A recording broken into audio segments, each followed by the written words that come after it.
You told me that in software, if you turn up with a Ph.D, that's probably a black mark on your CV rather than a feather in your cap. There's a notion of a 10x developer that you might have heard. Yes. So these are usually the 10x developer is probably a bad term for it because it gives the impression that they do things 10 times faster, where it's not. Well, no, they just do. They're 10 times more useful. Yeah, well, it'd be perhaps even more than that. They could be the difference between a successful product or not. So a 10x engineer is a highly meritorious human being in our world. I presume they're well remunerated, and I'm not feeling sorry for them, but I'm saying that they don't get to be billionaires. Software developers as well tend to have an inbuilt inability to bullshit. I don't believe actually Bill Gates did much of the original programming. They're not all terribly good people or nice people, but they're I suspect all of them are remarkable in certain ways.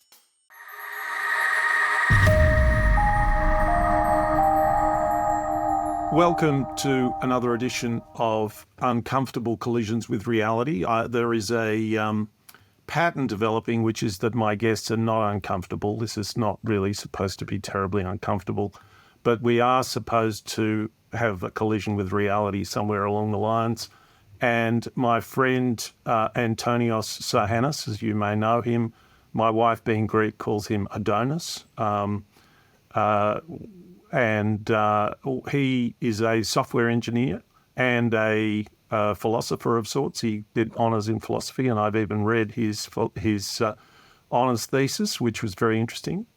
And he proposed to me that we talk about software management as an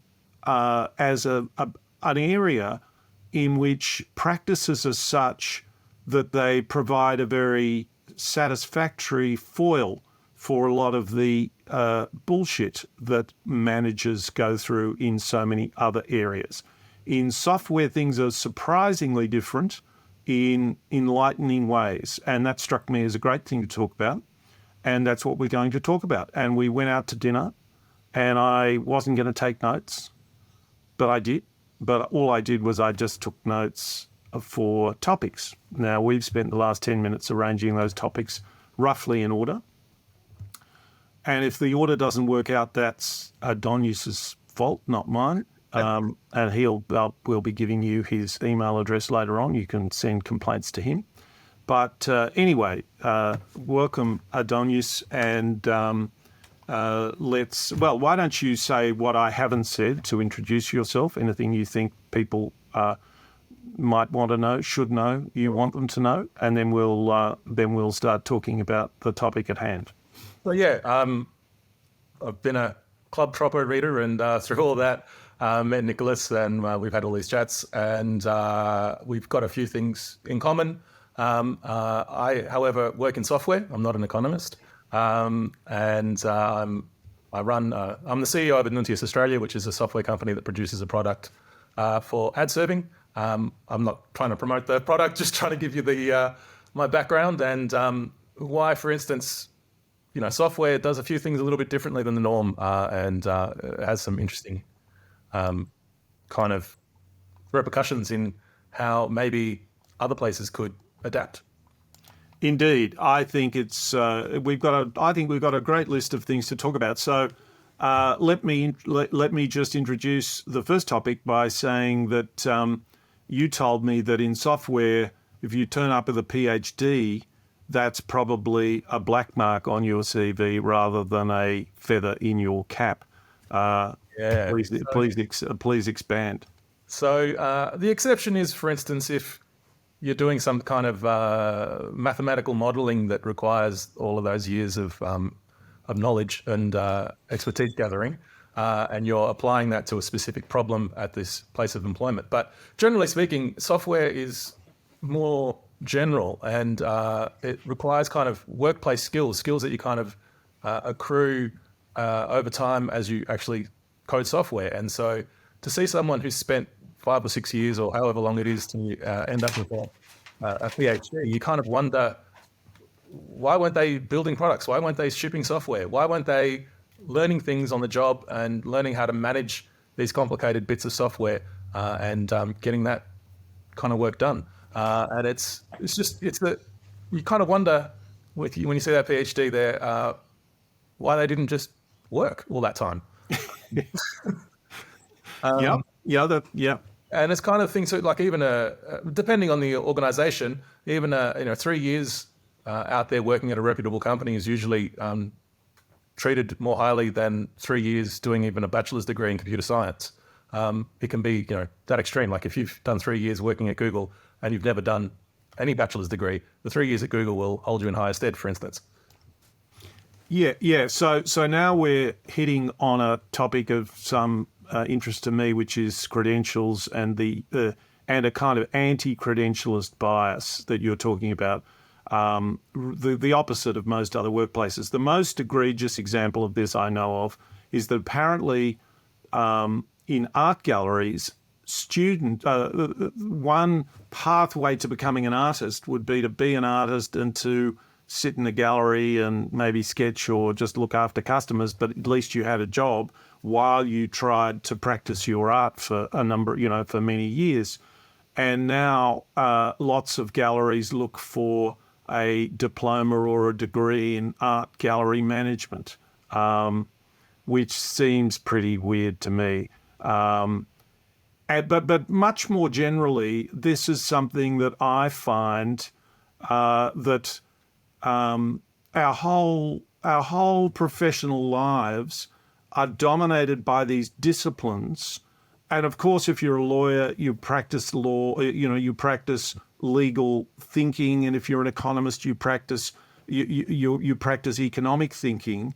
But then even there, if you're trying to think about a policy problem or anything else, as an economist, you don't just do economic thinking. And in that sense, thinking that is unduly tethered to this body of theory might be wrong right from the get-go, or that this body of theory, for me anyway, I've learned when I reflect back on how I use economic theory, it's really just to start a pattern of thinking and then to try and work it out on its own terms as you go.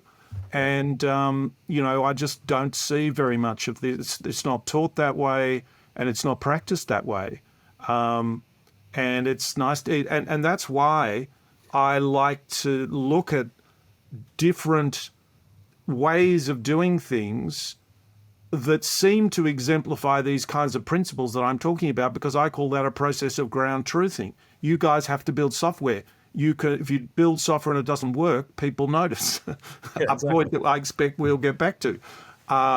So that I'm sort of doubling down on my method there by saying, okay, you start off with the theory. That's a set of suggestions, a set of ways of developing the thought. And then there's this other concept I've just introduced, which is ground truthing.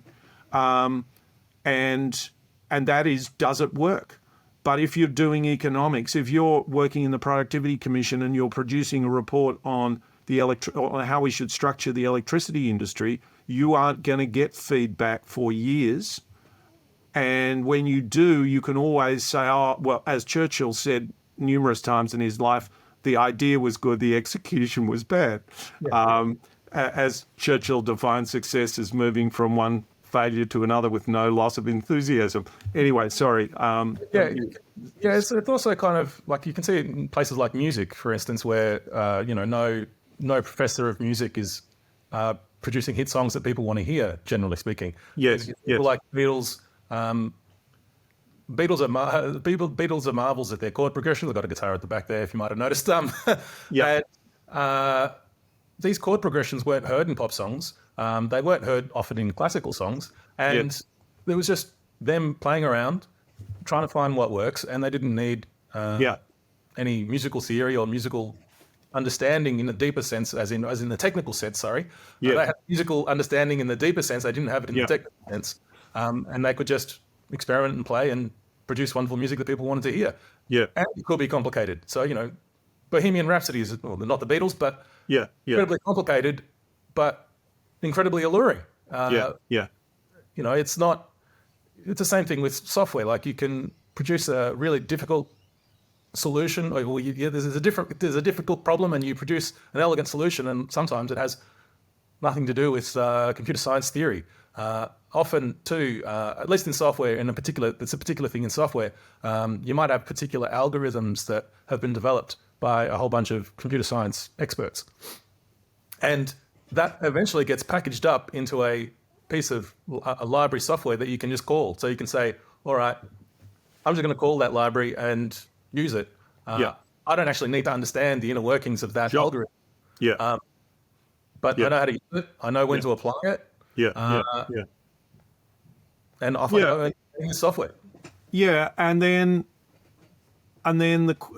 you can say that the knowledge you need is not. You certainly need knowledge of what the algorithm does, but the knowledge you need is how to call it. That's trivial, but how it relates to other part. How to frame it within your software so it's maximally useful and or pleasing to the user, and all those kinds of things. Now let's talk more about this business of working in a software in a software house and recruiting to people in a software house. Interviews. Over to you. So, interviews. Well, we don't have a HR department at Antonios Australia, or if anything, you could say I am the HR department.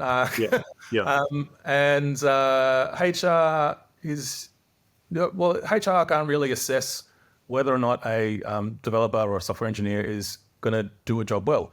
They kind of have to rely on verbal cues and verbal ability and general demeanor to assess the candidate. And you're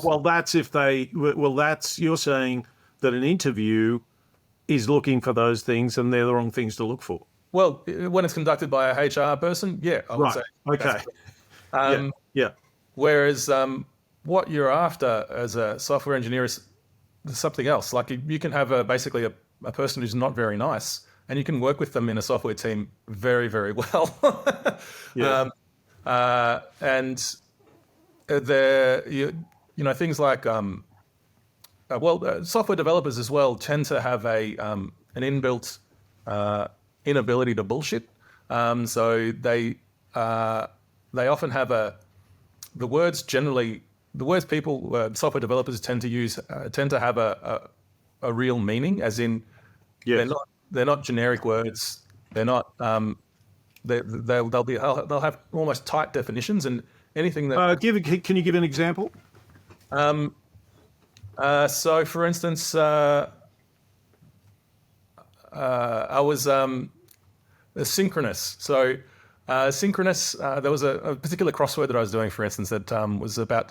Actually, this is a bad example. I can't give a good example, so I'll go. Okay. One might come to your mind. Just feel free to interrupt yourself or me and tell us if it comes into your mind. Anyway, sorry, go on. So the software, in a software engineer, you're kind of just looking for the ability to look at a large piece of code and to be able to kind of work with it and interpret it and understand it, and then use a technical language with co-workers to actually progress. So it's a bit like a mechanic. You don't go to a mechanic expecting them to speak nicely. It's more of a blue collar attitude to how the work is conducted. It's not about how elegantly they can describe the process. It's just, okay, we've got a motor here. The gasket is leaking. It's physical objects, physical things. Even though it's software, it's actual semi-physical things. Isn't that intriguing that you're in software and the best description for why software is different to so many other fields is you start calling it physical. It's not physical. It's not physical. But that's what's so beautiful about software. It's one of the things I like about economics, that it's got economic theory has got a crystalline structure. It's sort of useless for lots of things, but it gives you a very clear. It enables you to see things very clearly, even if they're made up. And likewise here, you end up. It's a lovely set of Yeah, I'm starting to understand even more. I liked when you mentioned that software is a blue collar job in that sense. But I'm starting to appreciate that even more. And it raises this other question, which is that so many white collar jobs, if you are applying for them, you're cast into a realm of flattery. And the realm of flattery is that the supplicant flatters the more powerful. So I'm going for a job, and one thing you said when we had dinner was that if you do an interview, it doesn't start with, so why do you want to work here? Because the thought, apart from the blue collar thoughts, which is, well, that's largely irrelevant, there's also a kind of, well, we don't want someone making up some story of why they want to work here. And if they did want to work here, that would again be a bit of a black mark, like the Ph.D. What says we're not special? Yeah, and like especially for a smaller organisation like the one I run, Antonios Australia, most people haven't heard of us. Yeah. And they're not gonna understand the attractions of working for Antonios Australia by our website. We've got various material online, but they're not going to really understand why they want to work for us just by those things. And we have to actually sell to the candidate. We want a good candidate. We generally want one who's not looking for a job because they're already happy somewhere else. So this raises our next little subtopic, which is HackerX. So So HackerX is one of those, is an organization, I think it's based out of the States, that creates kind of speed dating for candidates. So they get a whole bunch of different employers to come to these HackerX events, and they usually do the sponsoring of the events, and there's food and drink. And the HackerX organizers get a bunch of candidates I think they find mostly on LinkedIn, and usually the ones who've already got a job. And they do all this speed dating amongst all these different employers to kind of suss out where they might work, where more opportunities are, and do it in a way where you don't have to actually apply, where you don't actually have to search through Seek, where it's accompanied with a beer, where it's accompanied with pizza, where it's a lot more informal than some kind of application process. I mean, and that's just one of the ways that in software they're trying to get around the problem of, the application process is itself a hurdle. It's especially a hurdle for people who are already satisfied in their job. It's especially a hurdle for people who are usually really good at their job.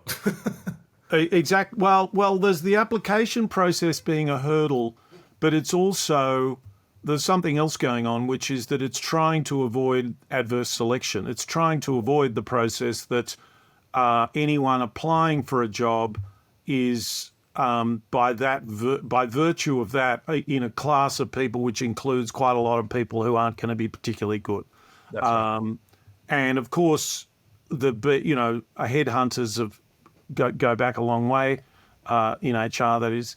But I'm getting the impression that in software, headhunters will be typically in most parts of the economy, will be targeting the very top band of the economy, I would think, of the top band of the workforce. I'm getting the impression from you that it's quite a lot deeper process in software. Is that a fair call? Yeah, definitely. And also there's generally the HR, those recruiters are generally HR people, and often they don't have a good grasp of matching the candidate to the organization that they like working for. I mean, especially because, for instance, you don't really know until you work at a place whether or not you'll like working there. Often it's down to micro level things as, do you like your coworkers? You don't know until you're working with them. That's right. That's right. All those minor incidental things. And these kind of headhunter type things, headhunter type recruiters, software developers don't generally like dealing with them. They don't generally like going to interviews for no apparent reason. It's just, it's not, it's difficult to just show what is available to people who are already satisfied at their job. Yes, and this makes me think of Paul Graham's comment that one of the stumbling blocks, one of the really hard processes for smaller startups to go through is when they have to hire their first manager, because then they're in the world of bullshit. Then they're in this world which is much harder. Is someone a good manager? Well, you can't look at the code.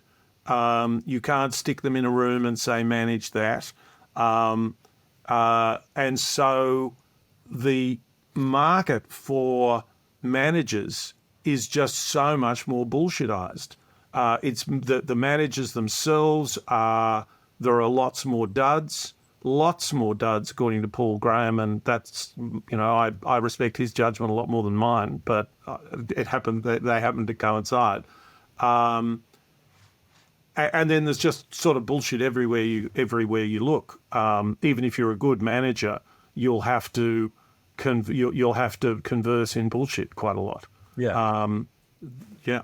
And often a good manager in one organization is not a good manager in another organization. It's just difficult to know. Like, going back to musicians, for instance, is like, for instance, there's always the cases of one band being really successful, and one member from that band trying to get into another band, and it all fails and nothing successful happens. It's a bit more like that, hit and miss like that, or it can be. So the problem is more complicated. So that then raises, that's an interesting question, because I think it seems a fair generalization to say that when software companies get really big, they all get pretty shithouse. We don't need to know about that because they get big by having accessed some rivers of gold, whether it's Google's search or Facebook's toxic ads or Apple's set of capabilities. But you hear how dysfunctional things are inside large software shops. One of the things that Google tries to do, according to Eric Schmidt, to deal with that is it tries not to have teams doing anything much less, more than about 15 people. Anyway, can I ask you to reflect on that? Yeah. So there's a notion of a 10x developer that you might have heard. Yes. These are usually the 10x developer is probably a bad term for it because it gives the impression that they do things 10 times faster, where it's not. Well, no, they just do. They're 10 times more useful.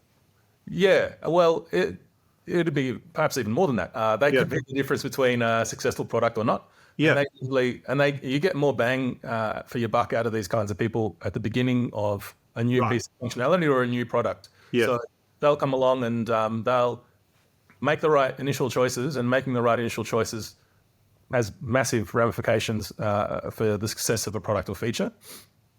And then often those 10x engineers, those kinds of people, as the company grows, if they've chosen the right architectural choices, made the right architectural choices and set them off on their way, they'll get bored.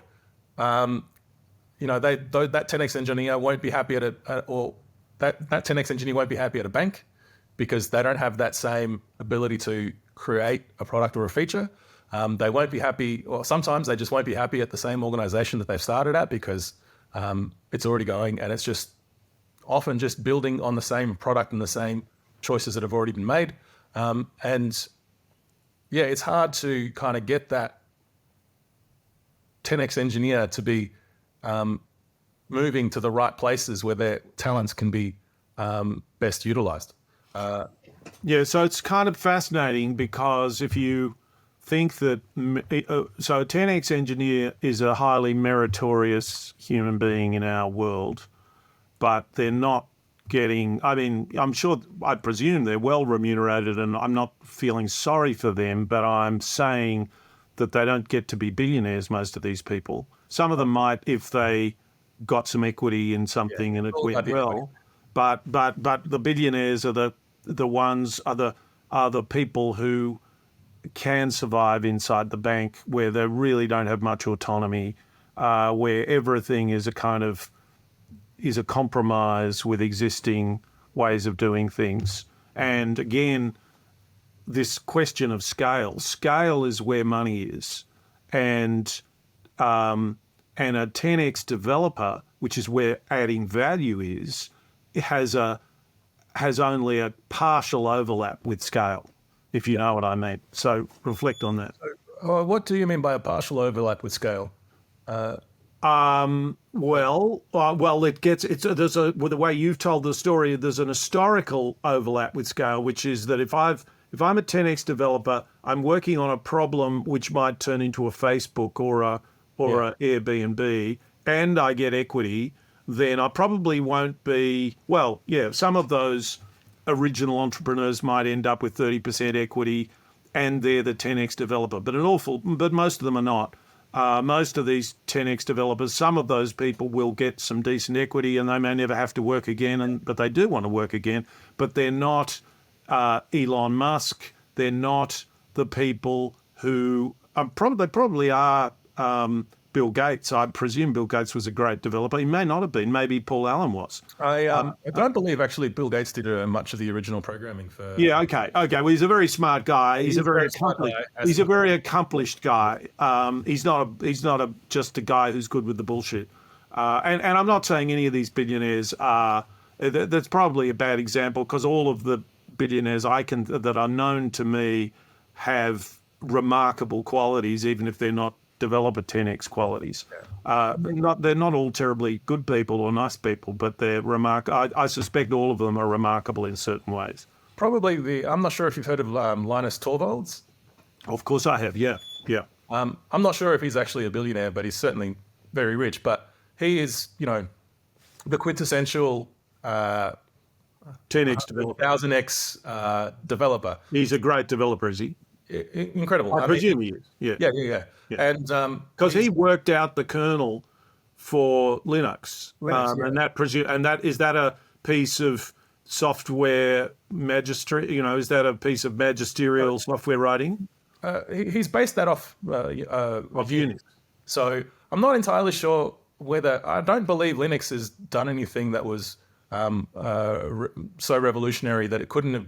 But nobody had written this kernel until him, so I'm assuming he had great skills in producing it. There was a whole different other families and flavors of Unix. So BSD, for instance, was a popular one at the time. But I believe actually Linux got big because it had open, it had no IP protection. So it was free for everyone. Copyright was not a problem. Yeah, but okay, but hang on. Let's just sort of stay on this for a minute. So my possibly wrong understanding of this is that Richard Stallman, have I got the name right, is proselytizing open source software, which he's calling free software, but it doesn't take off until Torvalds builds the kernel, the Linux kernel. So I'm now there's two possible explanations. One explanation is clearly the case, which is that putting it on the net, that was really important. But I thought that since this kernel hadn't been written before, that was a big deal as well. Anyway. So I'm not entirely sure of the history either, but Richard Stallman was already producing or running FreeBSD. Yeah, he'd built a whole lot of stuff, but it wasn't a complete suite. And this kernel, I thought, somehow produced something which had a critical capacity that wasn't there before. So as far as I'm aware, it was largely a copyright issue, and that doesn't diminish from Linus Torvalds' technical ability. It is truly amazing. Yeah. And Linux has its own ability to kind of be configured in various ways that I don't think a lot of the other Unix flavors had. But anyway, the point being, he produced Linux. He was basically reviewing all the code that other people had submitted. He's a particularly nasty person, as in he was very rude to people if they didn't cut the mustard. But he also developed Git, which is a way of kind of managing actual software, actual lines of code. And GitHub is what I've heard of. Yeah, is GitHub, or is there something more to be known about it? Yeah, well, that's based off Git. And that's based off something that Linus Torvalds developed to manage. And it's a software management system, is it? It's managing all the files and all the changes in the files that all these different people will be doing to make these open source projects run. And, and now it's just widespread. It's everywhere. Every company has to manage all the changes that are made to all the different files. And basically everyone now uses Git, whereas before they used other products, which have all been deprecated. No one uses them. It's all Git. And that was Linus Torvalds, and that was a massive productivity boost. Right. Just internally from companies using it, and then also from open source projects that had a better way to work together. And is Git itself open source? Yeah. And it was just a monumental step change in productivity for programmers. And it was just Linus Torvalds' brainchild because he had to manage all these people contributing to Linux. And he found a much better way to do it. And it's so rare to find a new method just completely vanquish everything else. Interesting, very interesting. Thank you. And then, of course, Linus Torvalds is the BDFL, the benevolent dictator for life of Linux. So perhaps you could say a little about that. So there's often in a lot of organizations the benevolent dictator, the philosopher king, the person who is kind of calling the shots. And so Steve Jobs is the most well-known example of this. Like he was the one he was a product manager CEO. So he was the one who was kind of defining what products were going to be made, how they were going to look, what was acceptable, what was not, and kind of pushing the organization to do things that sometimes the technical people didn't even think was possible. That happens in a lot of organizations where they have this kind of, well, it depends. There are different flavors of CEOs, but there's generally product managers in software companies and product companies who are either in control of the entire product or specific functions, and they're kind of the ones who are theoretically driving the product and determining whether or not it's a success. They kind of have to understand the technical capabilities of the team, what users want, how it can be delivered in a timely way, how to market it even. And they can often invent whole new categories and whole new products, whole cloth, and drive kind of that innovation in the organization. Steve Jobs is the paradigmatic example of that.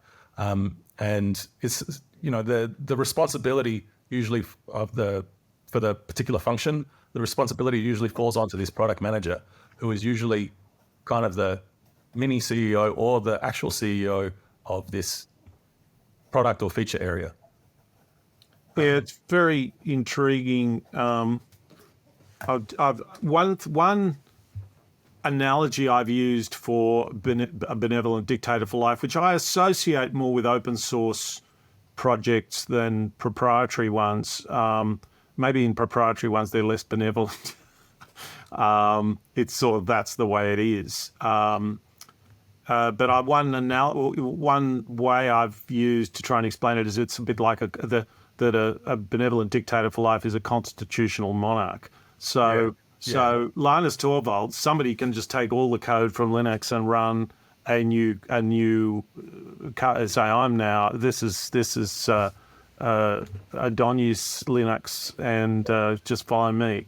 And so their power is a strange kind of power which is mingled with their prowess. That's not exactly like a constitutional monarch. But anyway, the other word I've just written down here, you would be familiar with this, I think. I'm not that familiar with it, but Weber, the German sociologist Max Weber, talked about these two modes of governance, charisma and bureaucratic governance. I probably have the terms wrong. I think, term charisma is not wrong. That's except that he would have had it in German. So this benevolent dictator for life, I mean, Stephen Jobs is certainly charismatic. It's actually a fusion between real understanding and charisma. Yeah. Pretty fascinating, actually. Yeah, it's a lot of there's a lot of just it's like a coach almost as well of people. Yeah. Like, you kind of have to bring them along and sell them on the vision and sell them on how quickly and how well they can do things despite. Well, another thought has swum into my head. Ideally, us human beings want to give power to people who don't want power, but people who have a charismatic understanding that we can identify with as to where they want to take the whole show, and that's an incredibly rare thing, and it's normally just turns into a train wreck. But I don't know whether you know the story of John Maynard Keynes in World War II, but he was described as the strangest bureaucrat that was ever in Whitehall, because Maynard was asked to come in and he sat in a small office and ran the British war effort. So he had no power at all. He had no authority, but people would just come to him with any number of questions. But the main thing was that he was able to use his new theoretical understanding of the economy and of the economic cycle. He'd written the general theory to explain how to expand the economy out of the slump, the Great Depression, and now he was just flipping the model, and he was trying to explain how to get the most out of the economy while minimizing inflation. And so that was the big scheme. But then people would turn up in Maynard's office and say, we're bombing Germany in 2 nights' time, and we can't work out whether to bomb the Ruhr or to bomb Cologne. And so he came up with a method for them. He said, what's the maximum amount of, it was a sort of mini-max formula, and what he said was, give me a number which is the lowest possible number of the maximum damage you can do. Oh, now I've got myself confused. What's the least amount?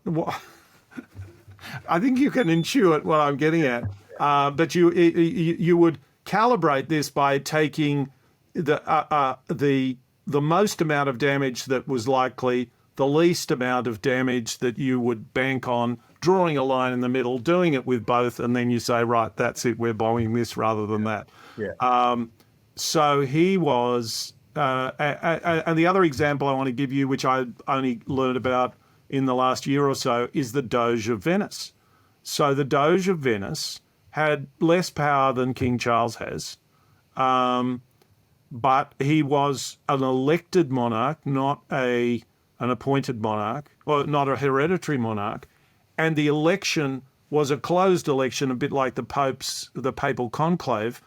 A small group of people chosen at random from the electorate, who then deliberate for a long time and go through a range of processes I won't try and explain.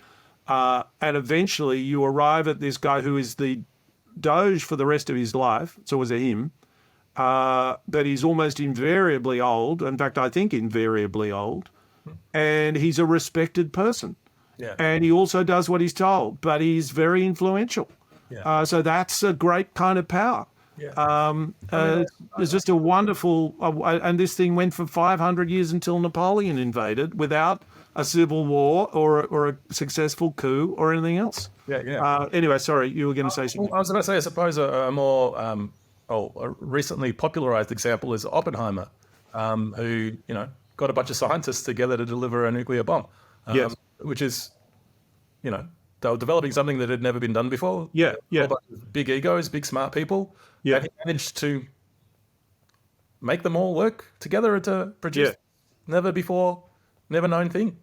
So that is a good introduction. I won't say segue, but then I have said segue into this question of what managers need to know to manage.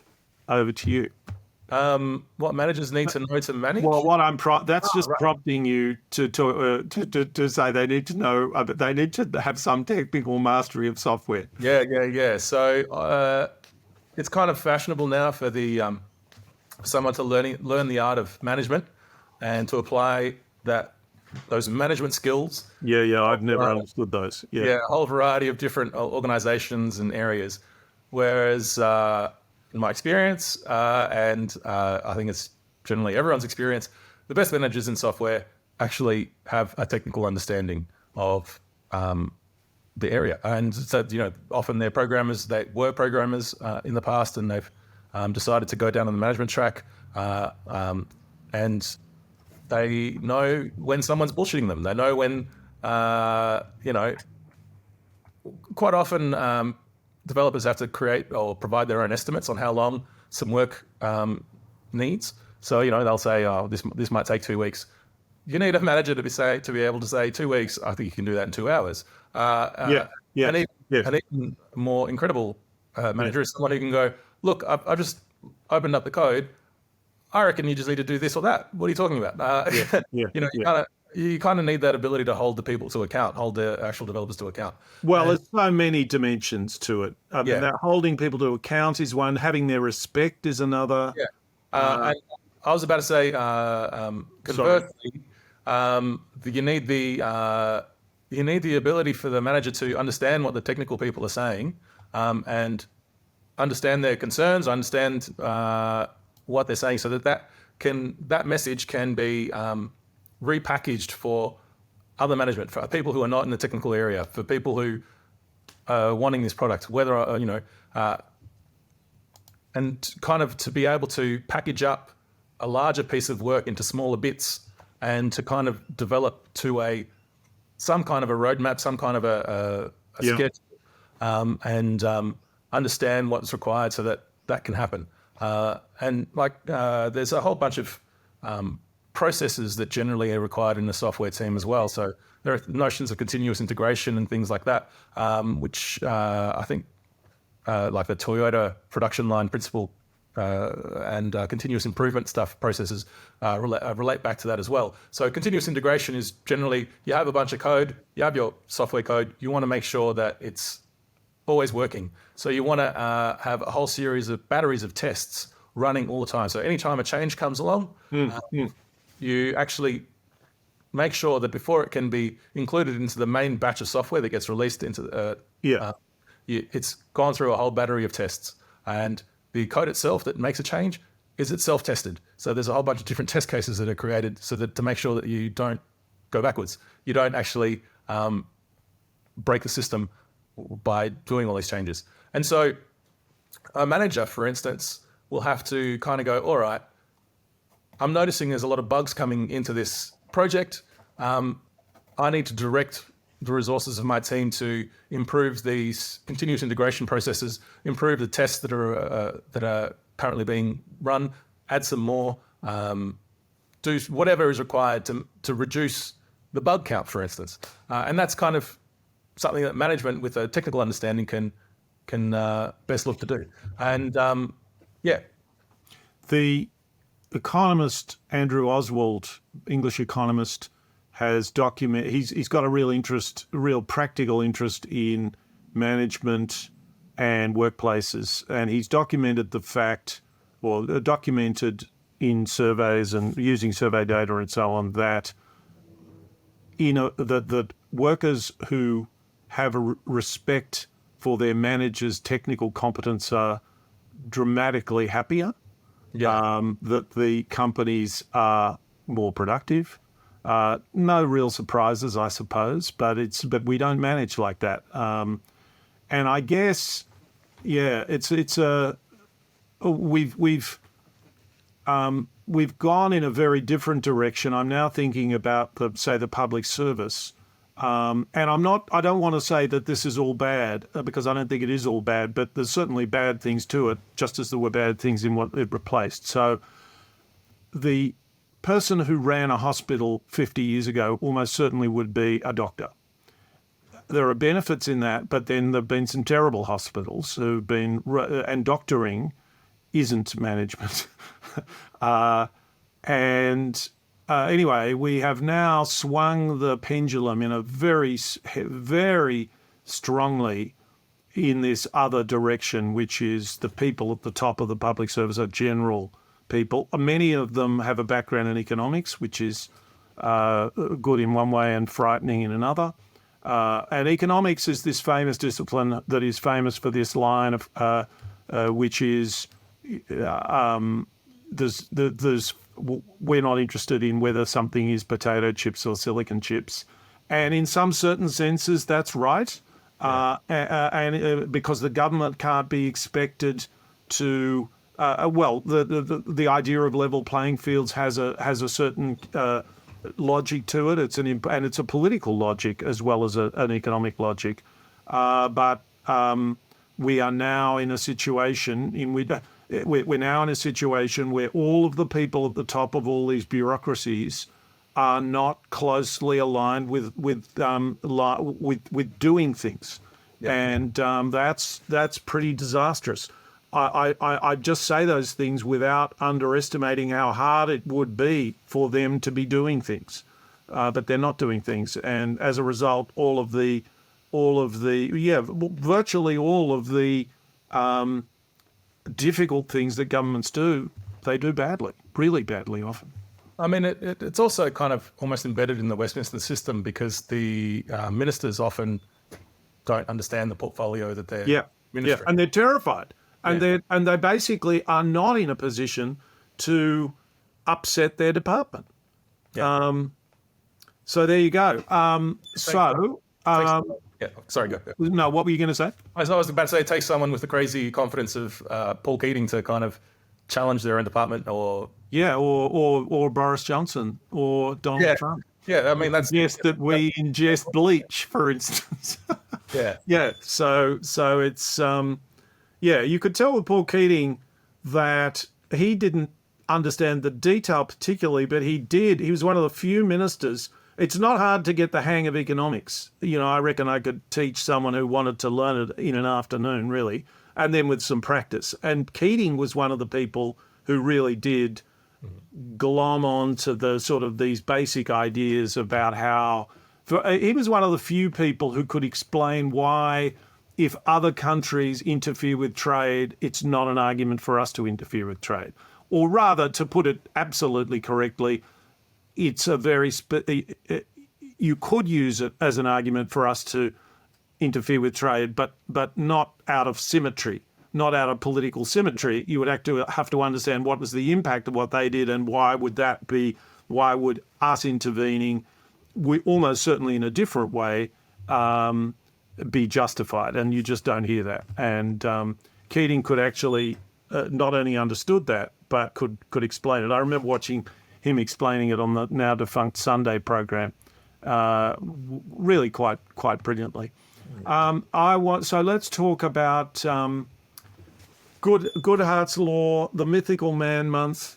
Because those things are, because the other thing I had itemized there was what we just talked about, the importance of a tech background for management. So fire away. So Goodhart's Law, that's what is it, when the measure becomes It's from economics. He's an economist. Yeah, when a measure becomes a target, it ceases to become a measure. So that's right. Nicely put.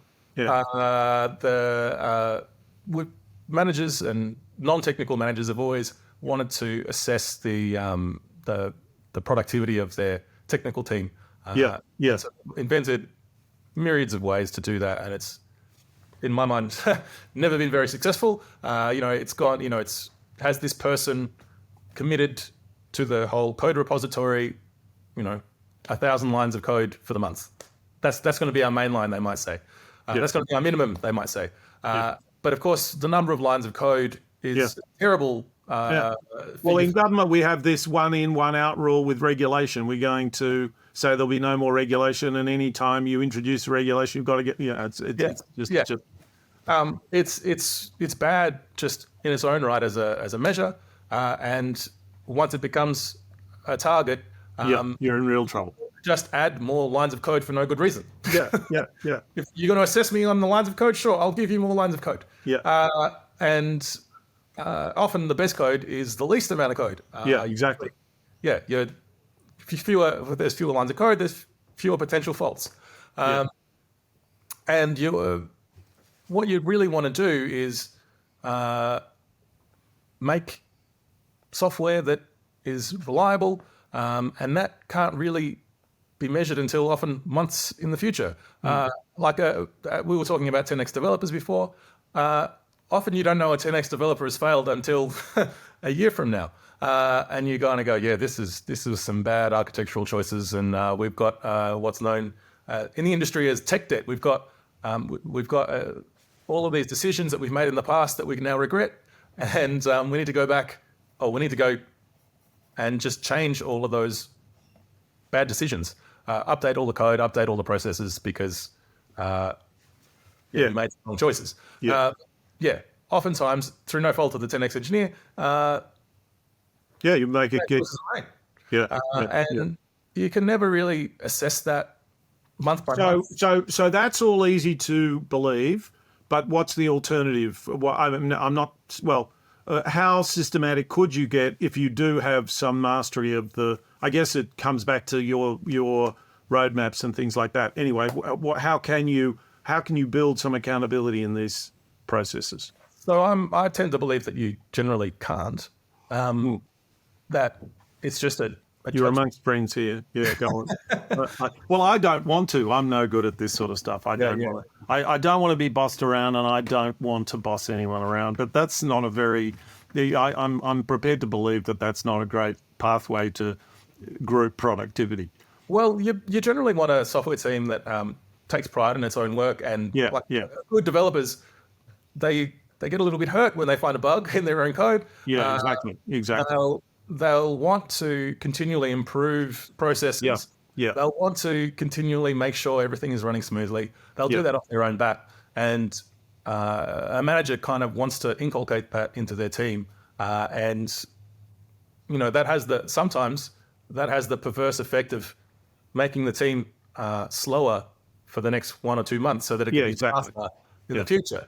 And the ability to kind of, you can't systematize that. You kind of have to just allow for the judgment of the manager or the individual software development team to come up and it's just general judgment, just general life experience kind of informs that.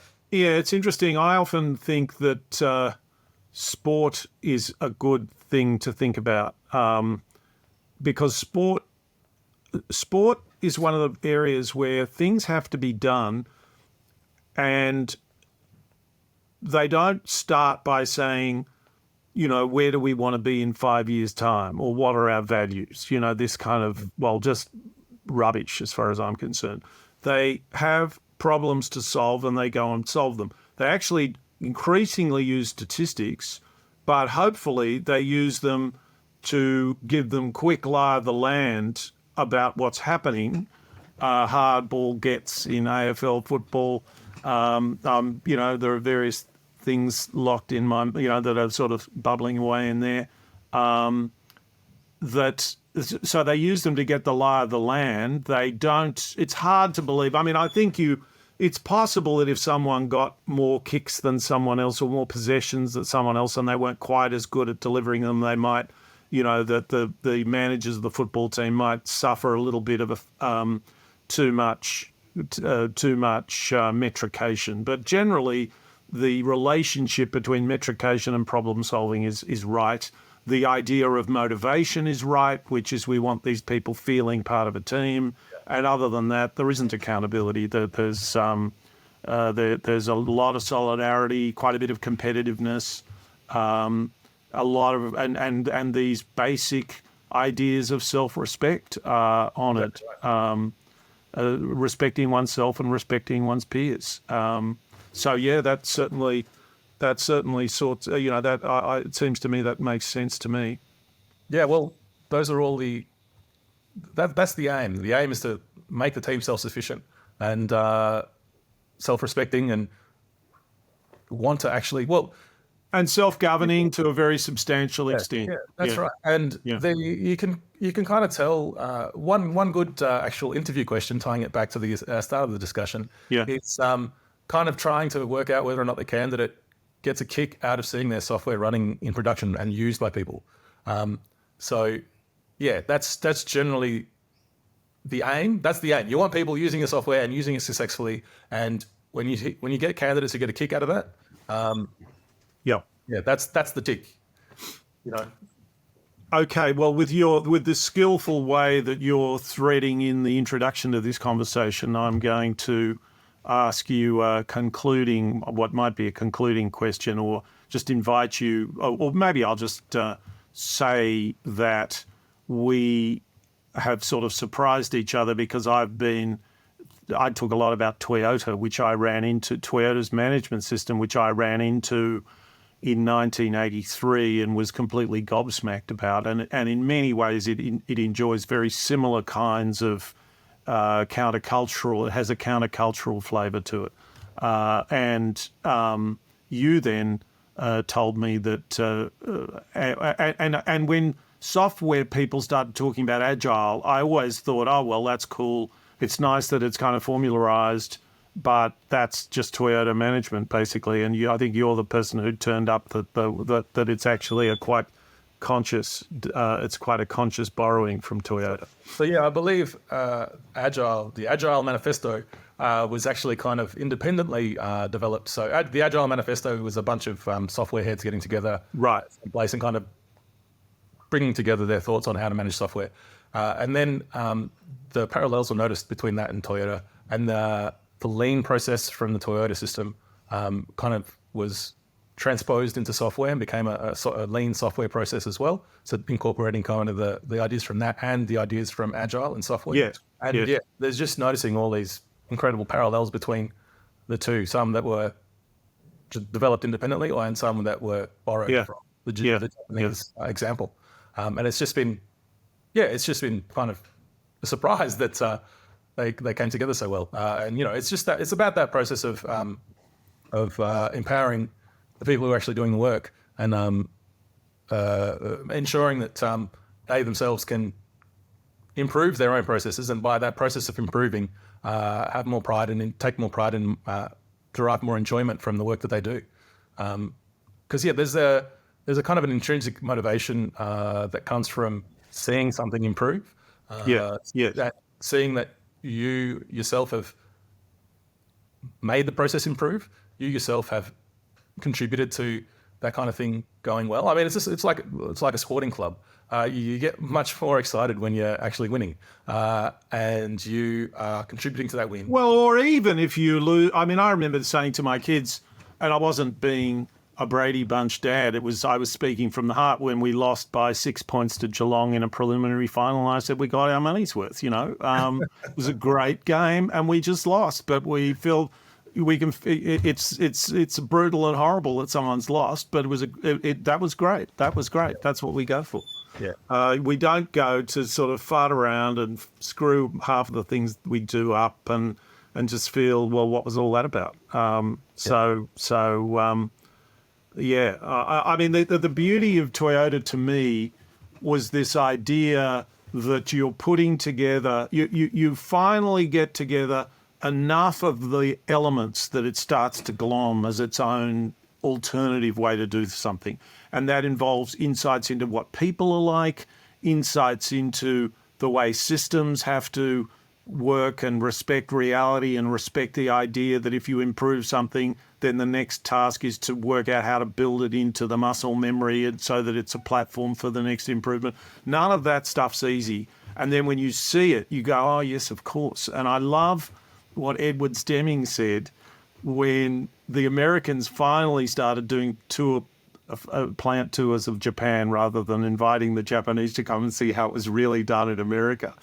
And Deming said, so this is an American statistician, statistical control guy who'd been an important part of building the Toyota system.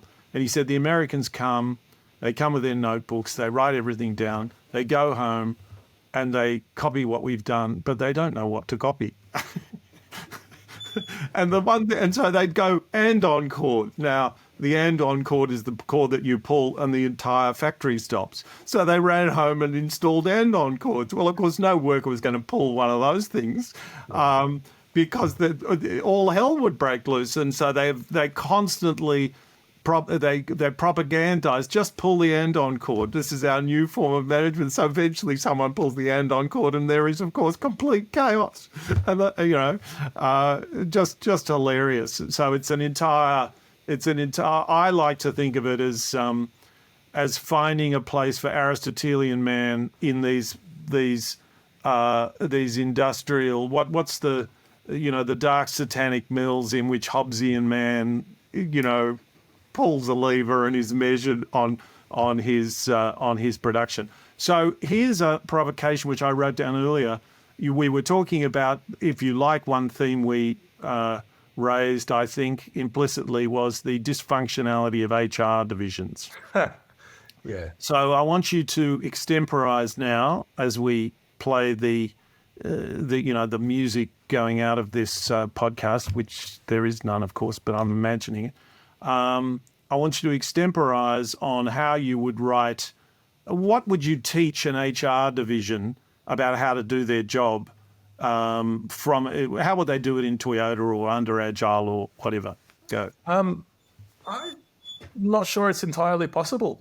So they can't do the assessment of the particular candidates themselves. Yes. So anytime. So basically, all right. If you look at a CV and you see, for instance, Google in there, you basically that's it. They send them off to the technical people to assess the candidate. Yeah. You got a tick. You don't need to interview them anyway. Yeah. Hand them over. Okay. Well, that's very good. I like that answer. But then the next question is, all right, so how do you, what tips would you, what direction would you take the HR function? So I would say the HR function is more a marketing job where you're actually trying to promote your organization as a wonderful place to work. Yeah. And you're trying to get your company's name out there. You're trying to get it in front of people who are trying to get your company's name in front of people who are already working, and trying to get the company recognized as a quality place that has, continuous integration processes running, that has, a staff that's been working together for the last 10 years, kind of just promote that well-functioning development team, and then kind of get out of the way during the interview process to allow people with technical expertise to actually do the interview. Interesting. I was really struck very early on when Atlassian had about maybe 200 people in Sydney. I was at some function and they gave a talk about how they recruited a batch of new coders. And they didn't advertise at all. What they did was they said, come and have a 2-week, maybe it was a 1-week holiday in Sydney. The idea, and they just tweeted it. So, and of course it's going to spread because, and so the idea was if you get on the short list, you get flown to Sydney and you get a 1-week holiday and you do your approval and we'll pick some of you and the rest of you got a holiday. And that would have been cheaper than an HR consultancy, which is a hell of a lot. It's kind of a third of the salary for a year or whatever, and a lot of these people will float off. And it's a great PR event. Lots of big people go, wow, that's a cool thing. I was very impressed with that, and it chimes in exactly with what you have just said. Yeah, exactly. Yeah. So you've come up very well on your metrics. I'll just finish, got agreed with my question or whatever. Anyway, thank you. We better stop. We sort of try and keep these to an hour, which I've unsuccessfully done. We're at an hour and 9 minutes and 7 seconds. So thank you very much. I've really enjoyed the conversation, and I'm pretty confident it will be of interest to lots of people and not just software people. It's a pleasure. And we didn't even get into the mythical man month, but anyway, Look it up. We've given you all you need to understand the mythical man month. All right. Thank you very much.